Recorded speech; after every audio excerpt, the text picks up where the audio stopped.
This is the Fifth Estate Winning Headlines, your media police post. In this segment, we summarize some of the headlines that you might have missed this morning, and we also take a look at the political pieces we call cartoons in this country. Today is the 21st of March 2019. I'm DM, sitting in for 2J. I am 2M. And I am Miss K, your host. Again, in case you missed it, this is Winning Headlines. Let's take a look at today's headlines. Daily Nation. Top judges in fight of a lifetime. The Star, DCI probes missing 5.6 billion shillings e-citizen cash. And The Standard, justice on trial. I think we start with the Daily Nation and The Standard, same story. Top judges in fight of life, in fight of a lifetime. And The Standard, justice on trial. I think this is a story that I mentioned a couple of weeks ago when I said we were being hoodwinked by corruption stories, and yet a judge was about in the newspaper to go on tribunal, and guess what? He has. He has. I have a question for you two, right? Why are judges who are, and I asked this last time, why are judges that are of questionable character questioning those that they think are of questionable character? Okay. You mean why are humans judging humans? Yes. I know, there's no... Because, you see, unless we get a host of angels to sit on the JSC and on every other panel that needs to interrogate faulty humans, then there's no way around that. Let me put it this way. Unless somebody is actually due to stand trial or they are under criminal investigation. Yes. Okay, well, even if they're under investigation until a judgment is made, we have to presume that they're innocent until proven or found guilty. So I think we're imposing a judgment on those judges by saying that they are of impure character and they're judging other judges who have impure character. Because even for Justice Ojwang, a tribunal has been set up. So the backstory is, and we have to say the backstory so that you understand what happened. The JSC serves a function, and the function is judicial accountability. Right. So they get complaints from citizens on what a judge's conduct during a case that they have. Right. So they look at the cases and determine whether they have merit. And when they think a case has merit, they sometimes will ask a judge to respond to them so that they can make a determination on what to do. So they found one that they thought had merit against Justice Ojwang, asked him to respond, among other things, asked him to respond, and he did respond, but not in person. He chose not to go in person, and he sent his lawyer, his legal counsel, to represent him on that matter. And what happened is, after reviewing whatever evidence was submitted, the JSC found that there was some merit in that claim, and I've asked the president to put in place a tribunal to investigate his conduct and now make a determination on whether or not he should be dismissed. Okay, bottom line for me here is misconduct, right? It's misconduct. Okay, you can say that. It's misconduct. So if Justice Jackson Ojwang, that's his term, right? He has been accused of misconduct because there's a road that goes to his house. That is one of the accusations. That is one of them, right? But the deputy CJ has been accused of, in my view, far worse things than just a road. And by the way, a road is not meant to stay the same way. They are talking like it's meant to wither. But anyway,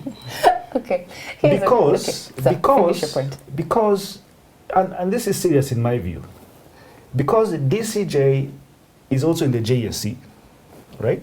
In my view, I would have thought that JSC should have probably taken action against the accusations on the Deputy Chief Justice.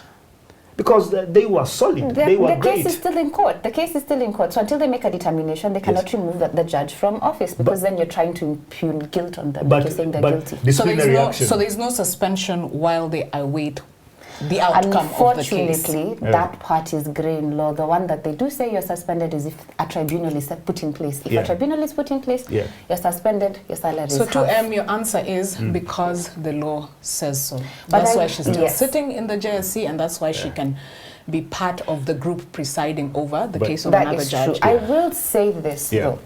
Generally, in practice, you can remove a person from public office for various reasons. One of the reasons we all know is because they are unable or incapacitated, they're unable to carry out the functions that are required of them. Yeah. That can be from sickness, that can be from many things. But another thing is misconduct. Yeah. And I'd like to say that misconduct is a very grey area. It's a very grey area that you're going to put a person in. Yeah. For this reason, in international practice, they say that misconduct has to be illegal. Because why then would you remove a sitting judge for doing something that's legal? So then are we saying, and in my view, my point was, MARAGA is revisiting UHURU, and UHURU has no idea this is coming. I have said it. Ooh, okay. Why would it be in MARAGA's interest? MARAGA, who, by the way, is retiring on his birthday in December. Yeah. Why would it be in his interest to revisit UHURU? And also with Ojwang, who is also about to retire, just let a man finish his term in Here's peace. my scheme. Here's what I think is going on. They have collected all these petitions against all these other judges, collateral damage, put aside. The guys we want are two. Njoki Ndungu, Jackson Ojwang. Actually, there's something against each of the judges of the Supreme Court, except one. Yes, actually. Except one. And that's Ibrahim and Smoking. Yes, and Smoking Wanjala. All of the rest have something against. Yes, Smoking Wanjala, all this Njoki Ndungu. Yes, I do agree they have cases. But maybe it's in MARAGA's interest, right? Maybe there's something he did then and he wants to institute or to reconstitute people that he trusts, so that it's whatever he did wrong with is not going to be found. I think that's one way to look at it, and that's your way of looking at it, and there could be multiple ways to look at it, but there's only two questions I think you can ask. Who benefits from a situation in which the judiciary is attacked? I don't know. Absolutely. That's a good question. Also, another question is this the culmination of an organic process? Because I read that there's over 70 judges and magistrates who were found to have cases of misconduct and misdemeanor and whatnot, and have cases before them. So is this the culmination of a process that has been ongoing underneath the surface, or is this actually part of a political targeting or process? Because the judiciary is a big player in power politics, and we are at the cusp of an election. Yes. And number one, and a referendum. So for all those events on power politics, they will be the main adjudicators. So is there somebody who wants to do a judiciary overhaul? Who wants the judiciary reconstituted? Ask yourself. That's a good question. Who wants there to be a situation where there is no quorum? Yeah. I think that's the big question. Those are tricky questions, and I agree with those questions, because if at all we're being hoodwinked, and the play is not even to have them removed, it's just to have the Supreme Court paralyzed. If you have multiple tribunals running in which multiple judges of Supreme Court are suspended, and then you have a national issue that required their interpretation, and then we had to continue because of our fixed constitutional timeline with the matter without the interpretation, I would make sure that and as we say in politics, there is no accidental actions. Everything is by design and engineering. Yes. Absolutely. That's a critical question. But we put these on the parking bay and we discuss. But what do we say? Do we keep this or do we toss them? And before we toss them, we have a 3-part criteria that we use to break down the headlines for you. We ask ourselves the questions. Is the headline topical? I don't know, is this topical? Or is it speculative? Is the headline repetitive? This is not repetitive, it's new, but it was a continuing story that has come to the headline. Or is it groundbreaking? And finally, is the headline thoughtful or just plain lazy? What do we say? We toss them, we keep them. Toss them, keep them. I think keep them at Parking Bay. We park them. I think we keep them as well. Park them. Yeah. DCI probes missing 5.6 billion e-citizen cash. Not a new story. I don't know why it's here now. Why now? You know, yesterday I praised DCI, but I'm just going to pull that praise away. But you can't be jumping with your opinions. Today you love me, tomorrow you hate me. See, at the end of the day, I need some consistency. At the end of the day, it's an opinion. But this one is solid. When the facts change, you change only your a foolish man does not change his mind. Right. You see, I don't have a problem with DCI going to investigate corruption issues. But what I have a problem with is you going to the media and saying that you're investigating company X and person Y, right? In the public, or the court of public opinion, this person is already guilty.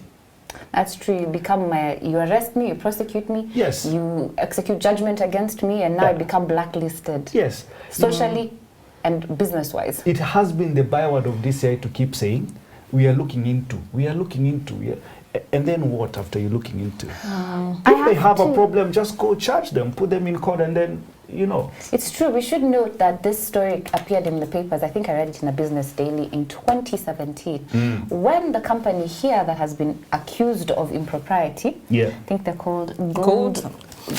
How can I forget? Yeah. Gold Rock. Yeah. Yes. They went to court. Gold Rock Capital Limited went to court. Yes. To sue, didn't they? Asking for the money and for access back to the portal that they were collecting money from, stating that they had been collecting money from the e-Citizen portal from 2014. Now that's a long time, and also I think it's pretty ballsy to go to court unless you have the requisite documentation to prove that you had some sort of contractual relationship with government. The irony here is that the company itself is very confident, but the government side is very wishy-washy because everybody, including the PS Tuge, is denying ever having an arrangement with this company. But then how would they have the authority to collect money from the portal? Absolutely. There had to be some But we way. must point out that there is nothing wrong with a private entity collecting funds on behalf of the government if there is an actual arrangement. It happens in other jurisdictions. It does happen in other jurisdictions, and in our jurisdiction, I think you have to get approval from Parliament and from the Treasury.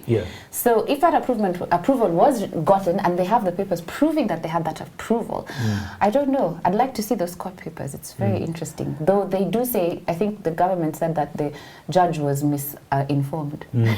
Why does, but question, why does DCI find it so important to tell us how he's fighting corruption?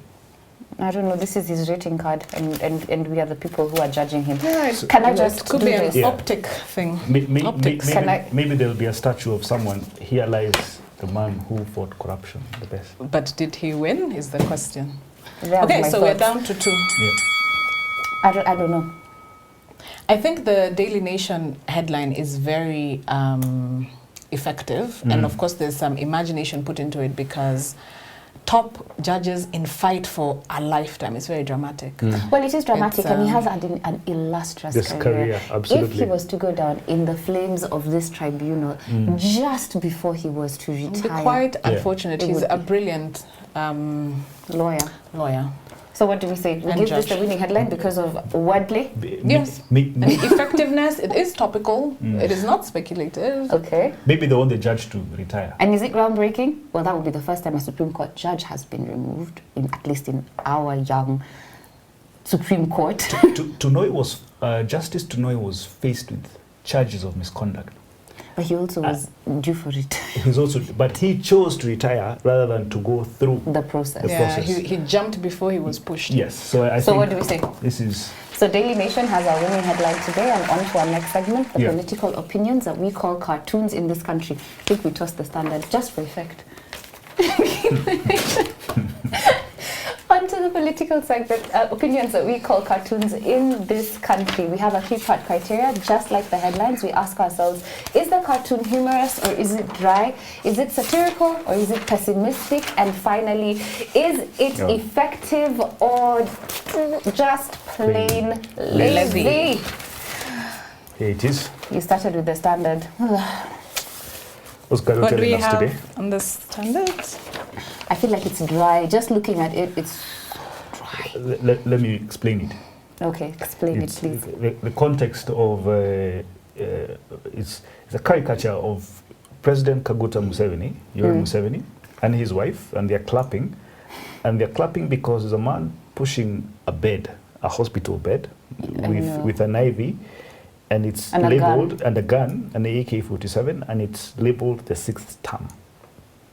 6th term. Civil. I think Gado did not apply himself today. And also, I feel like it's a very dry cartoon. It's very literal. I don't like it.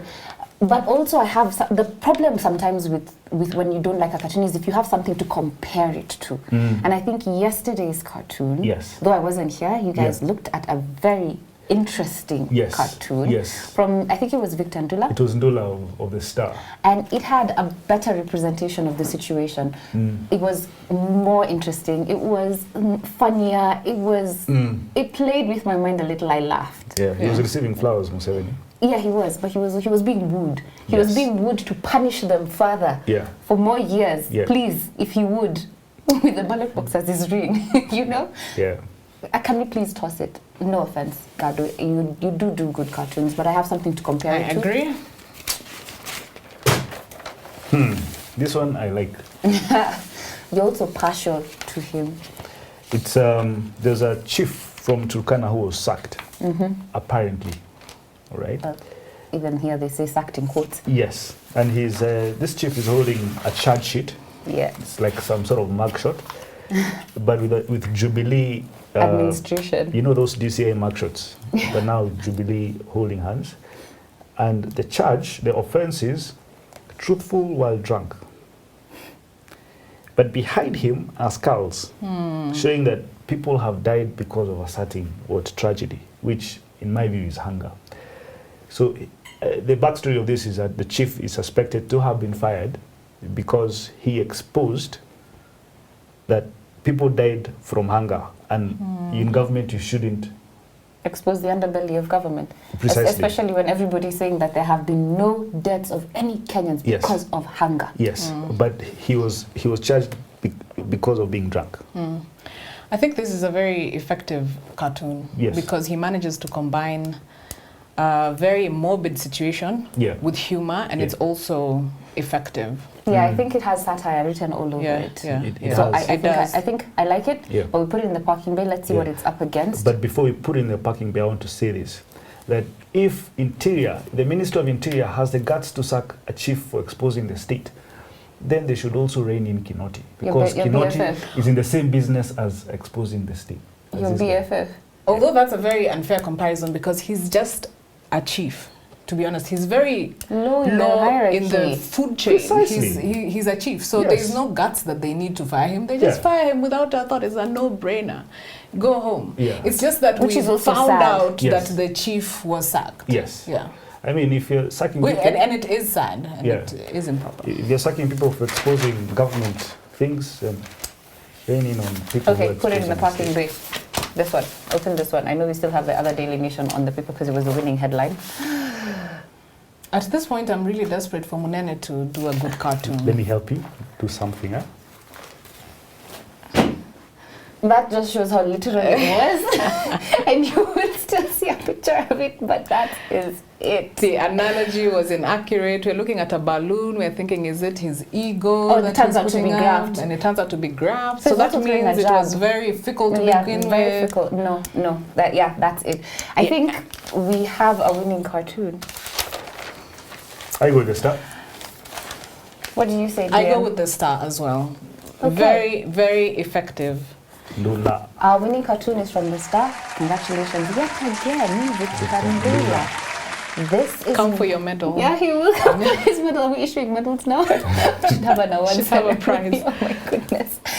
This is Winning Headlines. See you tomorrow.